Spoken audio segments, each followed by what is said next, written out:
Ileke Kingdom. In the name of the Father, amen. In the name of the Son, amen. And in the name of the Holy Spirit.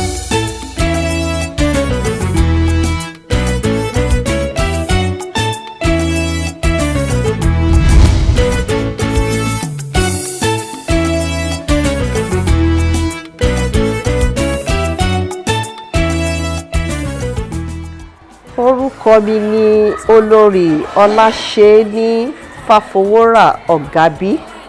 A dúpẹ́ lọ́wọ́ Ọlọ́run. Ó ti pẹ́ díẹ̀ tí irú èròǹgbà báyìí ti wá sí ọkàn mi. Títorí pé mo jẹ́ olùkọ́ iléèwé nígbà tí mo wà ní kékeré. Mo parí ìwé kíkọ́ mi ní University of Ibadan ní 1987 and ìgbà tí mo ṣe tán wọ́n dá mi padà sí iléèwé secondary school pé kí n lọ ṣe olùkọ́. Ṣùgbọ́n nítorí pé mo nífẹ̀ẹ́ àwọn ọmọ kéékèèké gan-an, mo sọ fún wọn ní ministry pé èmi ò fẹ́ secondary school kán dá mi padà sí iléèwé àwọn ọmọ wẹ́wẹ́ pé mo fẹ́ kọ́ ọmọ láti kékeré láti kindergarten kí n mọ̀ bọ́n ṣe ń lọ sí iwájú sí i.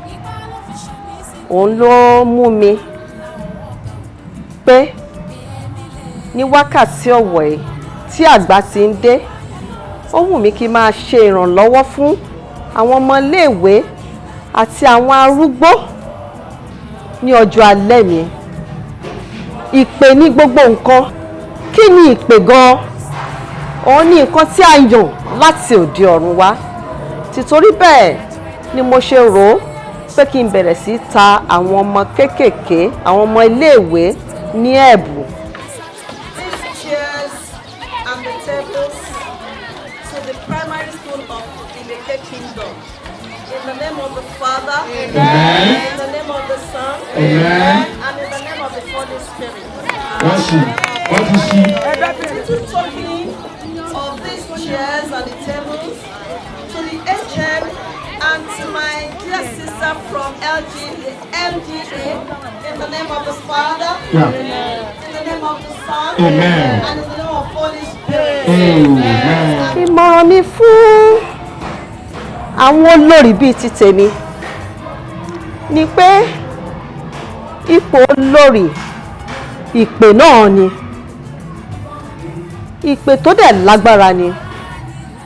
Ìpè tó jẹ́ pé ká wá sí ìlú agbègbè ibi tá jọba lé lórí, ká wá sìn wọ́n, ká ṣe ojúṣe wa láti gbé kábíyèsí ìlú náà, láti ràn lọ́wọ́. Nítorí pé Ọlọ́run sọ pé òun dá àwọn obìnrin gẹ́gẹ́ bí olùrànlọ́wọ́ ọkùnrin. Ìdí náà ni tí mo fi ń gbà lámọ̀ràn pé gbogbo àwọn olórí ọba pátá, pàápàá nílé Àwórì, ó yẹ kí àsìkò tó láti dìde láti máa gbé ohun gidi ṣe fún àwọn ará ìlú ibi tí àwọn ọkọ wa jọba sí. Mo ń gbà ládùúrà pé kí Ọlọ́run kó túbọ̀ fi ẹsẹ̀ mi múlẹ̀. Ibi ológo náà tí Ọlọ́run mú mi lọ kó mú mi débẹ̀. Tó bá yá lágbára Ọlọ́run, màá fi irú kíní màá fi lọ́lẹ̀. Mi ò tí ì fi lọ́lẹ̀ nsìn. Èyí tí àwọn Nigerians máa ń pè ní NGO.